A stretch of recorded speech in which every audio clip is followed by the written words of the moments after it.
अस्सलाम वालेकुम स्टूडेंट। एक टॉपिक है और बहुत ही इम्पोर्टेंट टॉपिक इनऑर्गेनिक केमिस्ट्री के अंदर, वो है कॉमन आयन इफ़ेक्ट। उसको अभी डिस्कस करना है हमें। कॉमन आयन इफ़ेक्ट, जैसा कि इसके नाम से ज़ाहिर है, कॉमन आयंस। कॉमन मतलब एक जैसे, और आयंस आपको पता है चार्ज स्पीशीज़ को आयन कहते हैं। सबसे पहले इसकी डेफिनेशन करते हैं। The suppression of the ionization, the suppression of the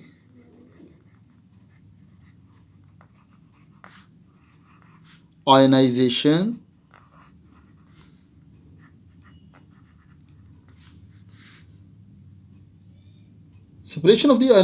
of a weak electrolyte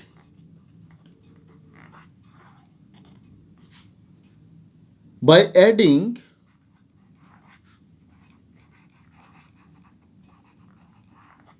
a common ion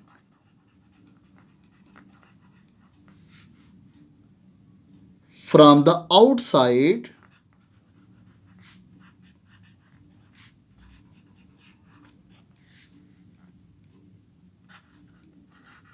is called common ion effect। अब इसके अंदर अगर हम देखें तो एक चीज़ है जी, इलेक्ट्रोलाइट। इलेक्ट्रोलाइट किसे कहते हैं? वो सब्सटेंस जिसको हम किसी भी सॉल्यूशन में डालते हैं और वो आयोनाइज हो जाता है, उसको इलेक्ट्रोलाइट कहते हैं। यानी कि इलेक्ट्रोलाइट क्या है? Electrolyte is a substance. Electrolyte क्या है? इज ए substance which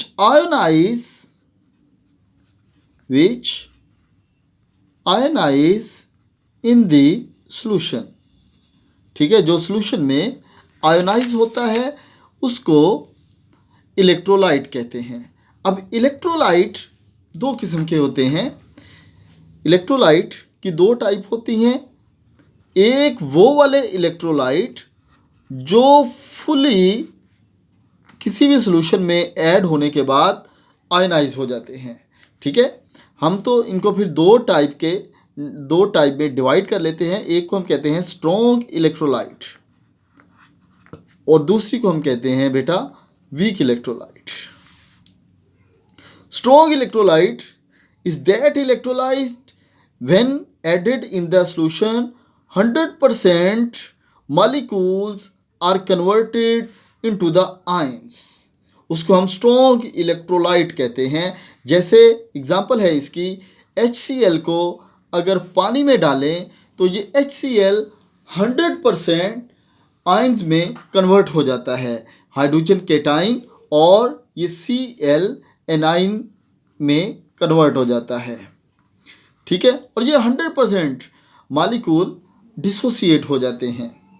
जबकि वीक इलेक्ट्रोलाइट वो होता है जिसकी डिसोसिएशन 100% नहीं होती, लेस देन 100%, बल्कि वीक इलेक्ट्रोलाइट वो होता है जिसके कुछ परसेंटेज, जैसे 5%, 10%, 20%, इतने परसेंट जस्ट उसके मॉलिक्यूल जो हैं वो डिसोसिएट हों, उनको हम वीक इलेक्ट्रोलाइट कहते हैं। ये 20% जो 20% भी इलेक्ट्रोलाइट की डिसोसिएशन है, ये भी मैंने ज़्यादा बताई है कि 5, 7, 10% इलेक्ट्रोलाइट जो हैं ये मैक्सिमम डिसोसिएट होते हैं, जिनको हम वीक इलेक्ट्रोलाइट कहते हैं।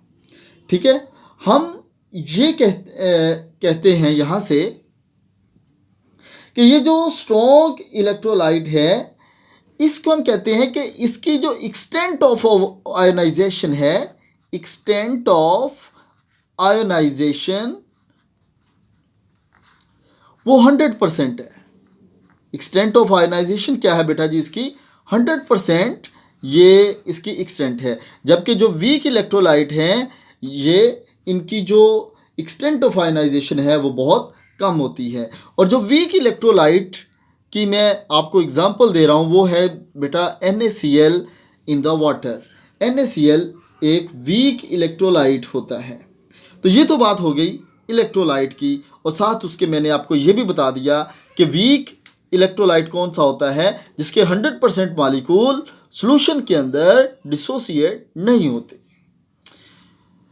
By adding the common ion, कि अब दूसरी जो यहाँ से एक वर्ड है कि इलेक्ट्रोलाइट के अंदर जो आयन है उसी तरह का हम आउटसाइड से अगर उसमें आयन ऐड कर दें तो होता क्या है, सप्रेशन ऑफ द आयनाइजेशन। इस सप्रेशन का मतलब क्या है कि आयनाइजेशन जो है ये बैकवर्ड मूव करती है, आयनाइजेशन डिक्रीज होती है, आयनाइजेशन डिस्प्रेस्ड हो जाती है, डिप्रेस्ड हो जाती है। ठीक है, तो ये है हमारे पास इस डेफिनेशन में जो मैं आपको बताना चाहता था। अब हम तो ये फिर हम अगर मैं आपको कहूँ कि अगर किसी वीक इलेक्ट्रोलाइट के सॉल्यूशन में, जैसे कि ये लिखा हुआ है, अगर किसी वीक इलेक्ट्रोलाइट के सॉल्यूशन में हम कॉमन आयन को ऐड कर दें, अगर किसी वीक इलेक्ट्रोलाइट के सॉल्यूशन में हम कॉमन आयन को ऐड कर दें तो होगा क्या, जो वीक इलेक्ट्रोलाइट की आयनाइजेशन है वो सप्रेस्ड हो जाएगी। वीक इलेक्ट्रोलाइट की जो आयनाइजेशन है वो क्या हो जाएगी, सप्रेस्ड हो जाएगी। अब इसमें हमारे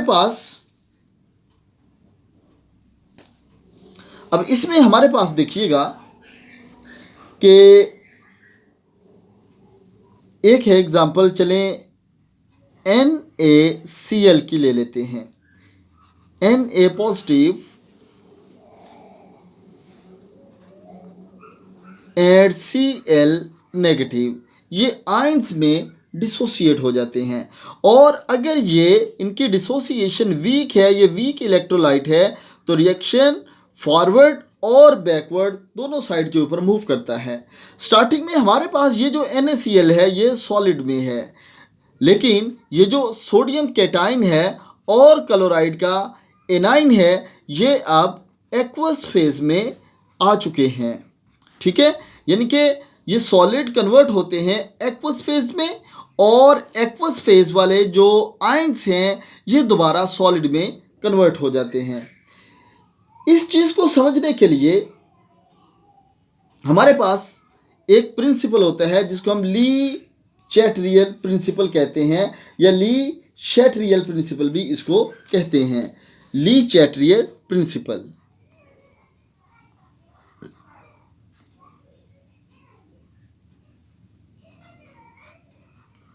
ली चैटरियल प्रिंसिपल। और इस प्रिंसिपल को सिंपल मैं ऐसे लिख देता हूं, तो ये प्रिंसिपल हमें ये बताता है। ठीक है, यानी कि A जमा B हमारे पास रिएक्टेंट है। अगर हमारे पास इन रिएक्टेंट में से A या B या इन दोनों की कंसंट्रेशन ज़्यादा हो जाए तो हमारे पास अल्टीमेटली ये C और D ज़्यादा बनेंगे। और अगर ये C और D की कंसंट्रेशन ज़्यादा हो जाए तो फिर हमारे पास ये रिएक्शन बैकवर्ड मूव करता है, तो दोबारा A B बनना स्टार्ट हो जाते हैं। तो इसका मतलब क्या है, ली चैटरी प्रिंसिपल है क्या, if reactant concentration increases, if reaction concentration increases reaction move towards the forward. ठीक है, ये रिएक्टेंट है, ये क्या है, रिएक्टेंट है, और ये कह रहा है कि अगर इन रिएक्टेंट की कंसंट्रेशन इंक्रीज हो जाए तो reaction move towards the forward, और अगर इस प्रोडक्ट की कंसंट्रेशन ज़्यादा हो जाए then reaction move toward the backward, फिर रिएक्शन बैकवर्ड मूव करते हैं, और अगर इसकी कंसंट्रेशन ज़्यादा हो जाए तो रिएक्शन फिर फॉरवर्ड मूव करते हैं। ठीक है, ये ली चैटरियर प्रिंसिपल हमें बताता है। इसकी एक बहुत कॉमन सी एग्जांपल है जो कॉमन आयन की यूज़ की जाती है, वो मैं नेक्स्ट अभी अपने वीलॉग में आपको बताता हूँ, तो उसको ज़रा फोकस करें। वो है हमारा purification of the NaCl.